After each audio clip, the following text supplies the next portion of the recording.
आदरणीय स्वर्गीय विनायकराव मेटे यांनी अरबी समुद्रात छत्रपती शिवाजी महाराजांचं स्मारक व्हावं यासाठी अथक प्रयत्न केले, परंतु आज तागायत त्याला फळ मिळालेलं नाही. मात्र आज गावोगावी रात्रीत शिवाजी महाराजांची पुतळे उभा राहत आहेत. तेव्हा याविषयी तुमचं मत सांगा. आदरणीय विनायक मेटे यांनी अरबी समुद्रामध्ये छत्रपती शिवरायांचं स्मारक व्हावं आणि छत्रपती शिवरायांचा इतिहास, त्यांचं चरित्र, त्यांचं कर्तृत्व, त्यांचे विचार जगाला कळावेत म्हणून असं स्मारक होणं हे खरोखर चांगली गोष्ट आहे. परंतु आज जर बघितलं तर या स्मारकाकडं सोयीस्करपणे दुर्लक्ष केलेले आहे आणि त्याच्यावरती आता सत्तेत असलेला कुठलाच नेता बोलायला तयार नाही. आणि तुम्ही जसं म्हटलात की आता एक नवीन ट्रेंड आणि फॅड आलेला आहे की गावोगाव छत्रपती शिवरायांचे पुतळे बसवायचे. मुळामध्ये या ठिकाणी आजही पुतळे बसवायला कुणीही विरोध केलेला नाही. फक्त लोकांचं म्हणणं असं आहे की सुरक्षित, चांगल्या, स्वच्छ, पवित्र जागी छत्रपती शिवरायांचा पुतळा बसवला जावा, जी जागा वादग्रस्त नसावी. आणि दुसरी गोष्ट, काल जो प्रकार झाला तर त्या प्रकारातून अनेक लोकांची अनेक मतं आली. त्यातलं एक मत फार महत्त्वाचं आहे की ते म्हणजे छत्रपती शिवरायांचे पुतळे हे फायबरचे नसावेत, कारण या फायबरला कुठलंही भवितव्य नाही. या फायबरमध्ये उद्या एखादं वाळवट आली, कावदान आलं तर त्यामध्ये ते पुतळे उडून जाण्याची, पडण्याची भीती आहे. दुसरी गोष्ट, नैसर्गिक आपत्तीमध्ये ते टिकण्याची त्यांची क्षमता नाही. म्हणून ब्रांजचे पुतळे, पंचधातूचे पुतळे असावेत असं लोकांचं काही म्हणणं आहे. ते म्हणणं रास्त आहे. परंतु छत्रपती शिवराय यांचे पुतळे गावोगाव बसवणं योग्य अयोग्य म्हणण्यापेक्षा जरा जास्तच होतं आहे असं मला वाटतं. त्याचं कारण असं आहे की छत्रपती शिवराय गावागावात जाण्यापेक्षा छत्रपती शिवरायांच्या मूर्ती, त्यांचा पुतळा आपल्या देव्हाऱ्यात असला पाहिजे. ज्या कोणाला छत्रपती शिवरायावरती प्रेम आहे आणि ज्यांना कोणाला वाटतं की छत्रपती शिवरायांच्या पुतळे आपण बसवले पाहिजेत आणि त्यातून पुण्य मिळवलं पाहिजे, तर जसं राष्ट्रसंत तुकोबारायांच्या गाथा, वारकरी संप्रदायावरती प्रेम करणारी लोक किंवा तुकोबांच्या अभंगावरती प्रेम करणारी लोक त्यांच्या गाथा मोफत वाटतात, कारण त्या गाथेतून लोकांना ज्ञान भेटावं. आणि जगद्गुरू तुकोबारायांची संसाराकडं बघण्याची, राजकारणाकडं बघण्याची, आपल्या व्यापार व्यवसायाकडं बघण्याची दृष्टी आणि जगामध्ये वावरत असताना माणूस म्हणून कसं वावरावं अशा सर्वांगानं ज्ञान मिळावं म्हणून हे विचाराची देवाणघेवाण आणि लोकांपर्यंत विचार रुजावेत म्हणून हे कौतुकास्पद आहे. तुकोबांची गाथा लोक वाटतात, तसं छत्रपती शिवरायांवरती प्रेम असणाऱ्या लोकांनी छत्रपती शिवरायांचे छोटेसे पुतळे घराघरापर्यंत पोचले पाहिजेत आणि त्या पुतळ्यासोबत, त्या छोट्याशा पुतळ्यासोबत छत्रपती शिवरायांचं चरित्रसुद्धा पोचवलं पाहिजे. तरच आपण छत्रपती शिवरायांच्या विचारांना असलेली भूमी, असलेली मनं आणि तयार करतोय असं म्हणता येईल. कारण छत्रपती शिवरायांच्या पुतळ्याच्या माध्यमातून तुम्ही जर बघितलं असेल तर 2-4 ठिकाणी जातीय त्याला वळण मिळालं, त्याच्यामधून काही वादावादी झाल्या आणि प्रशासनाला, पोलिसांना त्यात हस्तक्षेप करावा लागला. म्हणून छत्रपती शिवराय यांच्याकडं पाहत असताना केवळ त्यांची मूर्ती म्हणून, त्यांची प्रतिमा म्हणून पाहण्यापेक्षा छत्रपती शिवरायांनी आचरणामध्ये काय आणलं आणि त्यांनी लोकांना विचार काय दिला हा फार महत्त्वाचा आहे. कारण तुम्ही छत्रपती शिवरायांचा आदर्श घेत असताना आपण छत्रपती शिवराय कसे वाढले, कसे जगले, कसा त्यांचा संघर्ष होता हे फार समजून घेणं अत्यावश्यक आहे. मला सांगा, आज आपण आपल्या पिढीला काय देतोय तर उत्साह देतोय, उत्सव देतोय. उत्सवाच्या माध्यमातून उत्साही पिढी निर्माण करतोय. परंतु त्या ऊर्जेला, त्या उत्साहाला आपण संस्कारक्षम असं बनवत नाहीत किंवा त्यांना चांगल्या दिशेनं वळण मिळतंय असं मला वाटत नाही. छत्रपती शिवरायांच्या वाटेवर चालायचं असेल तर छत्रपती शिवरायांनी जर काय दिलं असेल तर सगळ्यात महत्त्वाचं आपल्या प्रजेला त्यांनी रोजगार दिला, व्यापार उदीम दिला आणि त्याचबरोबर त्यांच्या काळामधले जे नवतरुण होते त्यांना लढण्याची, संघर्ष करण्याची जिद्द दिली आणि त्यांनी पाठबळ दिलं. हे जर 3 गुण समजून घेतले तर तुम्ही ह्या पुतळे बसवण्याच्या माध्यमातून किंवा उत्सव साजरे करण्याच्या माध्यमातून नवीन तरुण पिढीला काय देतात आणि त्यामधून काय सार निघतोय ह्याचा विचार करणं फार गरजेचं आहे. कारण नुसतं ढोल वाजविणं, नाचणं आणि जय म्हणणं याच्यामध्ये जर आपण गुरफटून जात असेल तर तिथं छत्रपती शिवरायांची आणि त्यांच्या विचारांची, त्यांच्या चरित्राची हार आहे असं म्हणायला हरकत नाही. की छत्रपती शिवरायसुद्धा तुमच्या वयामध्ये किंवा आपल्या वयामध्ये असताना त्या टप्प्यावरून ते गेलेले आहेत. जसं आज आपल्याला छत्रपती शिवराय आपल्याला आपले आदर्श वाटतात, तसं विचार करा की छत्रपती शिवरायांनी त्यांच्या आयुष्यामध्ये त्यांचे आदर्श कोण होते हे कधी आपण शोधलं आहे का? की कोणाचा आदर्श घेऊन ते वाढले आणि जगत वंद्य झाले याचा आपण कधी विचार केला आहे का?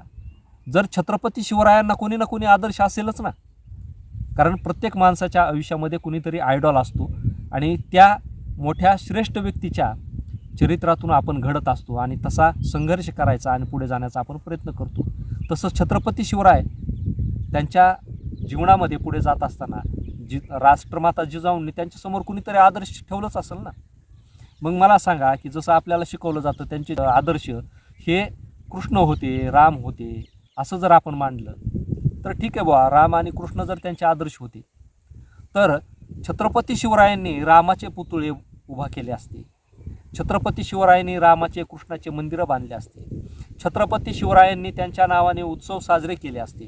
परंतु त्यांच्या चरित्रातून असं काही आपल्याला केल्याचं मिळत नाही. म्हणजेच छत्रपती शिवराय हे उत्सवप्रिय नव्हते. छत्रपती शिवराय हे कर्म आणि काय म्हणायचं त्याला कृतिशील होते, की त्यांनी कृतीला जास्त महत्त्व दिलेलं आहे. म्हणजे सध्याचं वर्तमान समजून घेत असताना वाचचा वर्तमान घडला तरच भविष्य घडणार आहे ही शिकवण जिजाऊन त्यांना दिलेली होती. म्हणून आज काय करायचं हे फार महत्त्वाचं आहे. म्हणून ते असल्या नादामध्ये पडले नाही. त्यांच्या कुठल्याही किल्ल्यावरती जर बघितलं ना तर त्यांनी एकमेव महादेव जर सोडला तर त्यांच्या आयुष्यामध्ये कुठलं मंदिर बांधल्याचे उल्लेख नाहीत, कुठलं स्मारक त्यांनी उभा केल्याचे उल्लेख नाहीत, फार मोठे उत्सव केल्याचे ते उल्लेख नाहीत. म्हणजे आपलं चरित्र घडत असताना ते सदसत विवेक बुद्धीनं आणि संस्कारक्षम कृतीनं पुढे कसं न्यावं आणि त्यातून आपला उद्धार आणि इतर लोकांचा, समाजाचा उद्धार कसा करावा याचं सर्वोत्तम उदाहरण म्हणजे छत्रपती शिवराय आहेत. आणि मग आपण त्यांचं नाव घेऊन त्यांचे पुतळे बसवून आपण आपल्या आयुष्यामध्ये काय करतोय याचा विचार केला पाहिजे. ज्यांनी छत्रपती शिवरायासारखं काहीतरी मॉडेल निर्माण केलेलं असेल, काहीतरी समाजाला दिलं असेल आणि त्यातून समाज घडत असेल आणि त्यातून नवीन येणारी पिढी त्यांच्या पोटापाण्याला लागत असेल, त्या व्यापाराला, रोजगाराला लागत असेल तर अशा माणसानं जर म्हटलं की नाही आता मी माझे 100 पोरं मी आता पोटापाण्याला लावलेली आहेत, तर मग मी आता एक छत्रपती शिवरायांचा पुतळा माझ्या या अनुयायासाठी, माझ्या सहकाऱ्यांसाठी मला उभा करायचा आहे, तर अशा माणसाचं आपण स्वागत करू. परंतु ज्यांचं कर्तृत्वच नाही, काहीच नाही, असे माणसं उठतात, कुठलं तरी छत्रपती शिवरायांच्या नावानं संघटना स्थापन करतात, छत्रपती शिवरायांच्या नावानं राजकारण करतात आणि ह्या आयतं खोलीत राजकारण्यासाठी देतात. म्हणजे छत्रपती शिवरायांचा वापर आज जर आपण राजकारणासाठी आणि जातीय तेढ निर्माण करण्यासाठी जर करत असू तर आपल्यासारखे कलंकित आपणच आहे. त्याच्यापेक्षा आपण कदाचित पूर्वजन्मी असेच कृत्य करणारी माणसं मोगलांचे चाकर असण्याची शक्यता आहे. कारण मोगलच असे वाईट विचार छत्रपती शिवरायांच्या चरित्राविषयी करू शकतात किंवा जे छत्रपती शिवरायांचे शिवद्रोही लोक आहेत, तिरस्कार करणारे लोक आहेत, तेच छत्रपती शिवरायांचा अशा प्रकारे अनादर करू शकतात.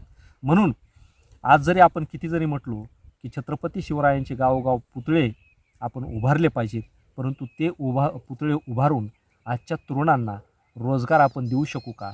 आजच्या तरुणांच्या शिक्षणाचे प्रश्न मार्गी लावू शकतो का, याच्यासाठी संघर्ष करायला शिकवा.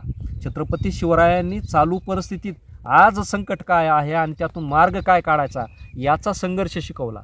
त्यांनी असा पळपुटेपणा केला नाही.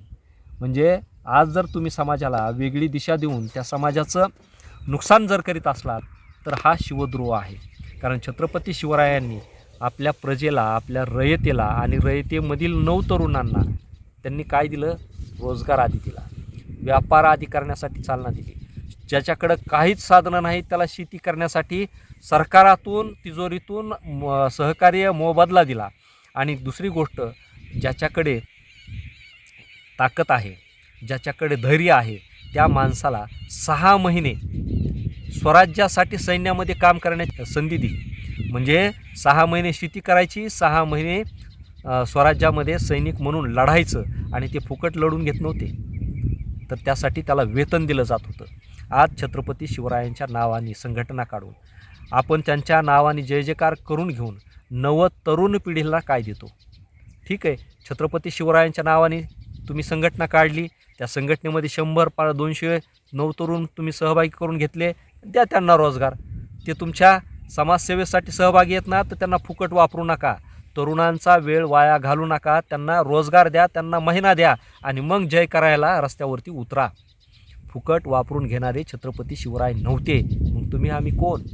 छत्रपती शिवरायांच्या नावाने फुकट वापरून तरुणांची ऊर्जा का घेता? त्या तरुणांना दिशा द्या, हे सगळ्यात महत्त्वाचं आहे.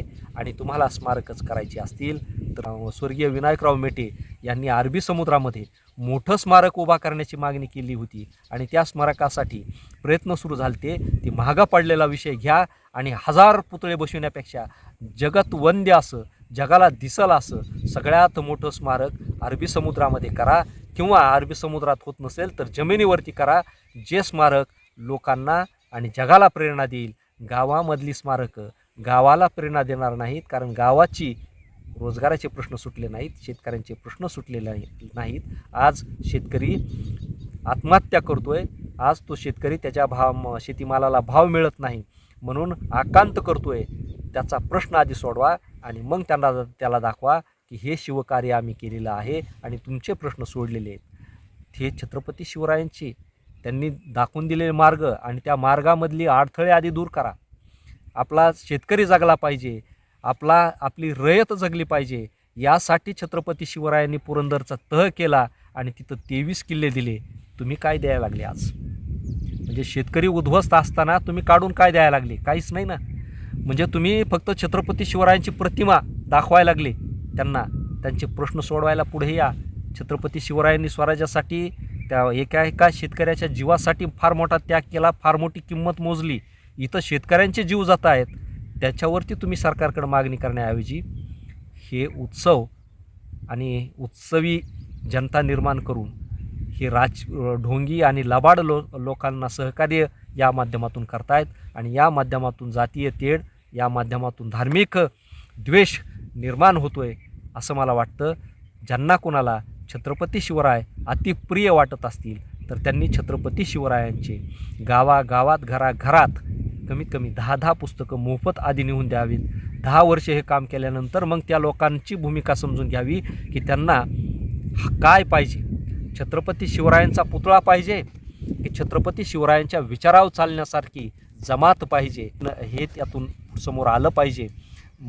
एवढंच मला या ठिकाणी वाटतं. सरकारला जरी वाटत असेल छत्रपती शिवराय हे आज महाराष्ट्राच्या मातीमध्ये रुजले पाहिजेत, मनामध्ये रुजले पाहिजेत, तर छत्रपती शिवरायांच्या नावाने या सरकारनं या तरुणांना शिवरायांसारखं त्यांनी व्हावं, शिवरायांसारखं त्यांनी लढावं, शिवरायांसारखं त्यांनी जगावरती राज्य करावं, अशी जर पिढी निर्माण करायची असेल तर या शेतकऱ्यांच्या पोरांचं सर्व शिक्षण माफ करावं. त्या शेतकऱ्यांच्या पोरांना पहिलेपासून ते PhD पर्यंत, नेट सेटपर्यंत त्याला जिथपर्यंत शिक्षण घ्यायचे तिथपर्यंत एकही शुल्क त्याच्याकडून घेऊ नये. त्या छत्रपती शिवरायांच्या नावानं आम्ही तुम्हाला शिष्यवृत्ती देतो आहे, तुम्ही घडा, पुढं जा, तुम्ही जा, देश जाऊ द्या, राज्य जाऊ द्या, हे प्रोत्साहन द्या ना. परंतु तसं काही दिसत नाही आपल्याला. छत्रपती राजश्री शाहू महाराजांनी जसं आंबेडकरांना प्रोत्साहन दिलं, महाराजा सयाजीराव गायकवाडांनी जसं त्यांना विदेशात जाण्यासाठी शिष्यवृत्ती दिली, एक सरकार म्हणून, राज्याचा प्रमुख म्हणून आजचा कुठलाही नेता हे करताना आपल्याला दिसत नाही. एवढंच या ठिकाणी मला म्हणायचं आहे. धन्यवाद.